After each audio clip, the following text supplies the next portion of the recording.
Hello everyone, welcome back to my channel and welcome back to the new video. तो आज हम लोग बात करने वाले हैं IBPS PO मेंस के एग्ज़ाम एनालिसिस के बारे में।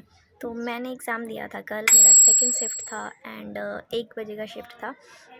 तो चलिए बताते हैं कि मेरा कैसा एग्ज़ाम गया। तो सबसे पहले मेरा लैपटॉप, मेरा कीबोर्ड, मेरा माउस कुछ भी ख़राब नहीं था, सब परफेक्टली फ़ाइन थे, सही चल रहे थे, बिल्कुल भी मेरे साथ ऐसा कुछ नहीं हुआ था। हाँ, एग्ज़ाम के लास्ट में कुछ हुआ था, वो मैं आपको लास्ट में बताती हूँ।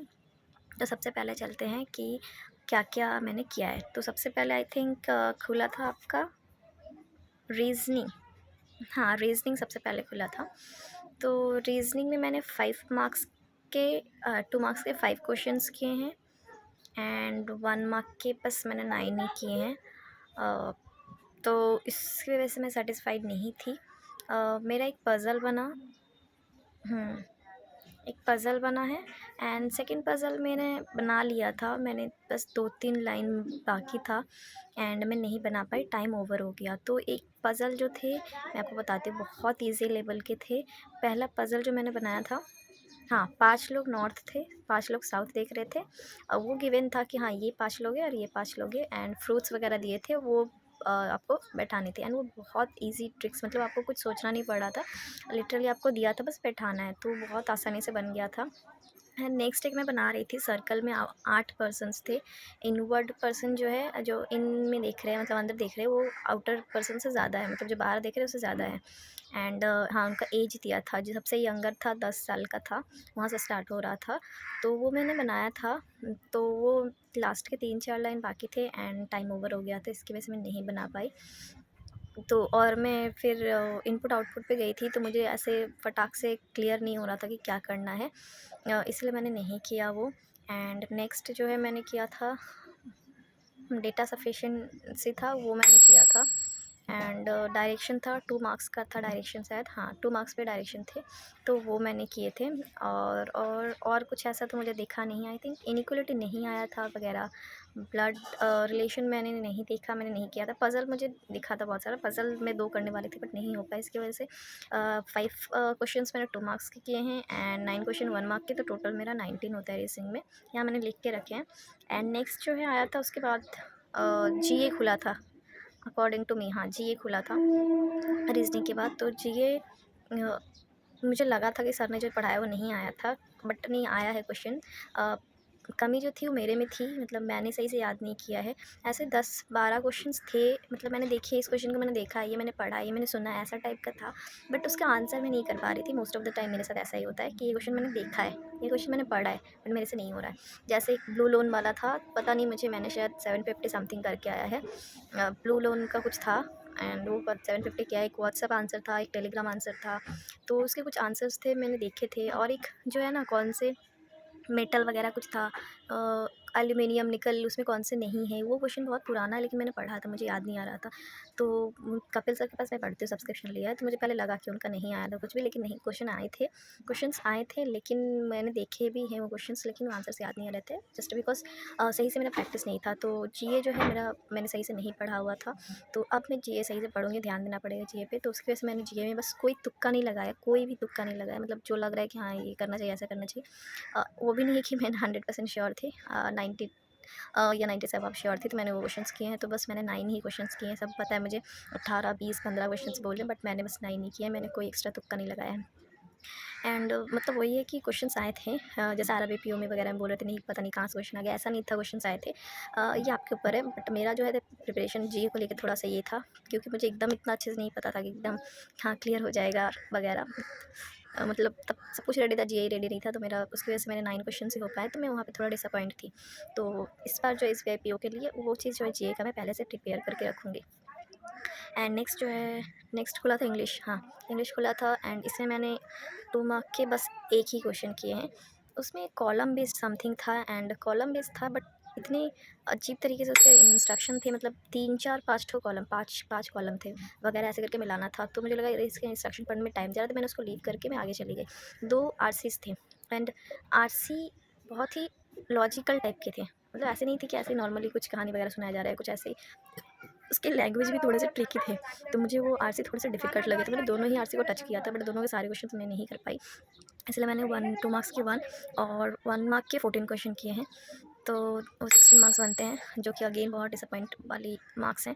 तो मुझे अपने मार्क्स जो है अब अच्छे नहीं लगे। मैं हमेशा इंग्लिश में मैं ऐसे टारगेट करके रखती हूँ 22-23, इवन मैं मॉक में भी करती थी 20-22, पता नहीं मैंने वहाँ 16 ही किए हैं, तो जो कि मुझे बहुत ख़राब लगा।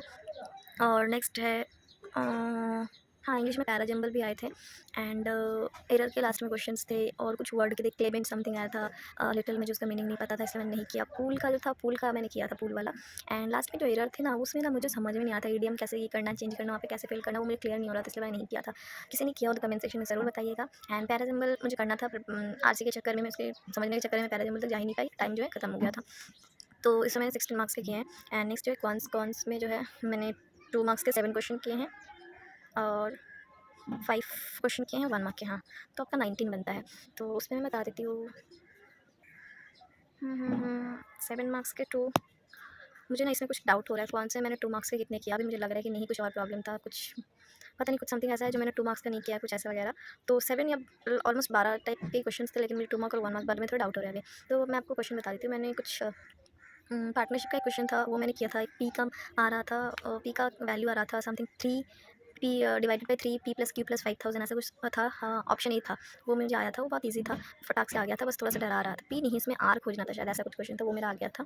एंड एक था ना, सीरीज़ बना हुआ था 3 A plus B plus Z, B Z से बड़ा, ऐसा समथिंग, तो वो मैंने किया था, लेकिन उससे एक क्वेश्चन मेरे से नहीं बना था। एंड मैं डी आई में एक भी नहीं की हूँ, सच में डी आई मैंने एक भी नहीं किया। डेटा सफिशिएंसी मैंने किया था, डेटा सफिशिएंसी किया है। एंड और शायद एक अपनी छोटी सी डीआई थी, अरुण अरुण विनय बोल के था, एंड चंदा समथिंग था नाम उसका, आईबीसी। एंड कैप और हैट लेके था, वो सॉल्व करना था एक्स वाई लेके, वो मैंने किया था, वो बना था, आसानी से बन गया था। एंड एक दो क्वेश्चंस थे कुछ, वो मैंने किए थे। क्वेश्चंस मुझे याद नहीं आ रहे अभी, तो वो सारे क्वेश्चंस मैंने किए हैं। तो मैं मुझे जो जो क्वेश्चंस याद आए हैं मैंने उनको बताया, आप लोगों को बता दिया क्या क्या क्वेश्चंस मैंने किए थे। अभी तो फिलहाल मुझे यही याद आ रहा है। तो ये क्वेश्चंस मैंने किए हैं। एंड अराउंड मार्क्स, अगर मैंने सही से देखे होंगे, अब मुझे थोड़ा कॉन्स में थोड़ा डाउट हो रहा है, अगर सही से देखा है तो 63 जैसा मार्क्स आ रहा है, जो कि बहुत ही ख़राब है।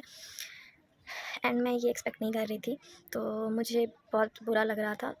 तो अब कुछ कर नहीं सकते हैं। ये मेरा सेकंड मेंस है, तो मुझे लगा कि नहीं, फर्स्ट मेंस मैंने जो दिया था वो मैं प्रिपेयर एकदम नहीं थी, मैंने एकदम रैंडम में दिया था, मतलब जस्ट दिया है ऐसे करके, सीरियस वे में नहीं दिया था। इस बार जो मैंने मेंस दिया था वो सीरियस तरीके से पढ़ के दिया था, तो अच्छा नहीं गया, तो बहुत ख़राब लग रहा था। बट कुछ कर नहीं सकते हैं। एंड डिस्क्रिप्टिव, सबसे ख़राब मेरा वही डिस्क्रिप्टिव गया है। डिस्क्रिप्टिव ख़राब क्यों गया है, क्योंकि मैंने डिस्क्रिप्टिव का प्रैक्टिस नहीं किया। होता है ना, अरे कर लेंगे लास्ट की तरफ करेंगे, डिस्क्रिप्टिव कर लेंगे, उसमें क्या है, बस पढ़ लो, टाइप करना इतना वगैरह। तो ऐसे मैंने कैजुअली लिया और मैंने उसको छोड़ दिया था, ज़्यादा प्रैक्टिस नहीं किया है। तो मेरे हाथ की स्पीड उतनी फास्ट भी नहीं थी, और ऊपर से टॉपिक ऐसा दिया था, मैं आपको बताती हूँ। एक था कि इवेंट मैनेजर है, हाँ, इवेंट मैनेजर समथिंग है। इवेंट मैनेजमेंट कंपनी में आपको लेटर लिखना है कि आपको टिकट्स जो प्रोक्योर करने हैं उसको उसके लिए डिटेल्स चाहिए आपको। आपके ऑर्गेनाइजेशन बिहेव में, ऑर्गेनाइजेशन के बिहाफ में आप लिख रहे हैं कि आपको डिटेल्स चाहिए टिकट प्रोक्योरमेंट के, एंड ये आपको लेटर लिखना है। एंड एक था पुलिस स्टेशन में लिखना है समथिंग, और एक था पुलिस स्टेशन में लिखना है। एंड एक थर्ड वाला क्या था मुझे याद नहीं आ रहा है। तो मैंने पहला वाला इवेंट मैनेजर वाला लिखा था, मुझे कुछ भी समझ में नहीं आ रहा था, ये इतना मुझे ऑड लग रहा था कि इसमें मैं क्या लिखूं। एंड मैंने जैसे तैसे, हाँ, मैंने फॉर्मेट तो पूरा किया, बट मैंने वर्ड्स मेरे बहुत कम थे, 50-60 वर्ड्स मेरे कम थे, हाथों की स्पीड भी मेरी कम थी, मुझे समझ में आ रही थी। एंड भाई, वहाँ पे टाइम इतना फास्ट जा रहा था, इतना फास्ट जा रहा था, आप सोच नहीं सकते। मतलब घर में टाइम नहीं जाता, वहाँ पे टाइम जा रहा है, इतना जल्दी जल्दी जा रहा है, मुझे फील हो रहा था कि वहाँ पे टाइम कुछ ज़्यादा ही फास्ट चल रहा है। एंड नेक्स्ट, ऐसे का बात करूँ तो ऐसे हमें आया था फार्मर्स पे क्लाइमेट चेंज की वजह से क्या इफ़ेक्ट पड़ता है, एंड उनकी एग्रीकल्चरल प्रोडक्टिविटी पे। एंड ये मैंने लिखा था। एंड वीमेन, एंड मुझे अभी फ़िलहाल याद नहीं आ रहा, फार्मर्स पे क्या प्रभाव पड़ता है, वो मैंने लिखा था। एंड उसमें भी मुझे मतलब कम पड़ गया, 50-60 नहीं, उससे भी ज़्यादा वर्ड्स कम पड़ गए। तो डिस्क्रिप्टिव जो है मेरा फर्स्ट टाइम था, एंड बहुत ही ख़राब डिस्क्रिप्टिव गया है, लिटरली सबसे ख़राब मेरा डिस्क्रिप्टिव गया है, एंड देन जीए गया है। बट कुछ किया नहीं जा सकता है। बट एक ही चीज़ किया जा सकता है, ये कि हम नेक्स्ट एग्ज़ाम के लिए अच्छे से पढ़ें। एंड अब मतलब मैं तो सबसे पहले डिस्क्रिप्टिव के लिए सब्सक्रिप्शन लेने वाली हूँ, कुछ एक तो डिस्क्रिप्टिव का प्रैक्टिस करेंगे, ताकि रैंडम कोई भी टॉपिक कुछ भी दे दिया जाए तो मैं लिख पाऊँ, वो चीज़ मुझे श्योर करना है। एंड मेरी अब स्ट्रैटेजी रहेगी एंड उसी से मैं अभी पढ़ाई करूँगी इस वीआईपीओ के लिए। तो आप सभी को कैसा लगा मेरा एग्ज़ाम एनालिसिस ज़रूर बताइएगा और कमेंट सेक्शन में अपने अटेम्प्ट ज़रूर लिखिएगा कि आपने क्या अटेम्प्ट किए। और हाँ, टीसीएस में था मेरा, मैं आपको बताती हूँ, मेरा टीसीएस में ही था। तो मैंने कहा जब एग्ज़ाम ख़त्म हो गया तो मैं पास वाले एक लड़के से बात कर रही थी क्या क्या करना है, उसका क्या है। तो हम लोग अटेम्प्ट के बारे में बात कर रहे थे, हम लोग को पता नहीं चला, हम लोग बहुत बात कर रहे थे। फिर पता चला कि सिस्टम जो है पूरा कंप्यूटर का सबका उसमें कुछ प्रॉब्लम आ गया है एंड सारे एम्प्लॉयज़ वगैरह जो थे वो बहुत परेशान थे। हम लोग को आधा घंटा 40 मिनट बैठा के रखा गया कि कुछ प्रॉब्लम हो गई है एंड उसको सही करना पड़ेगा, नहीं तो नहीं जा सकते पहले। तो हम लोग को आधा 40 घंटा बैठा के रखा। फिर हम लोग उसमें लोगों ने कंप्यूटर में कुछ किया वगैरह, एग्ज़ाम जो है सबके ख़राब हो सकते थे, तो उन्होंने कुछ सही किया। उसके बाद हमें 40 मिनट तक बैठा के रखा, लेट किया, उसके बाद हमें जाने दिया। तो ये हमारे साथ हुआ था लास्ट में, वही प्रॉब्लम था। एंड हम लोग तो डिस्कस कर रहे थे आस-पास में लड़के के साथ कि क्या-क्या अटेम्प्ट हुआ, तो मुझे समझ ही नहीं आया। लास्ट में पता चल रहा है कि सिस्टम वगैरह ख़राब हो गया है। तो यही जो है था पूरा आईबीपीएस पीओ मेंस का मेरा self given exam analysis. And आपके अटेम्प्ट जो है आप कमेंट सेक्शन में ज़रूर बताइएगा। एंड आप डिस्क्रिप्टिव के बारे में भी ज़रूर बताइएगा अगर किसी का शिफ्ट 2 में रहा है एंड स्पेशल अगर टीसीएस में किसी का रहा था तो ज़रूर कमेंट कीजिएगा। एंड फिर मिलते हैं नेक्स्ट वीडियो में, तब तक के लिए टाटा एंड बाय बाय।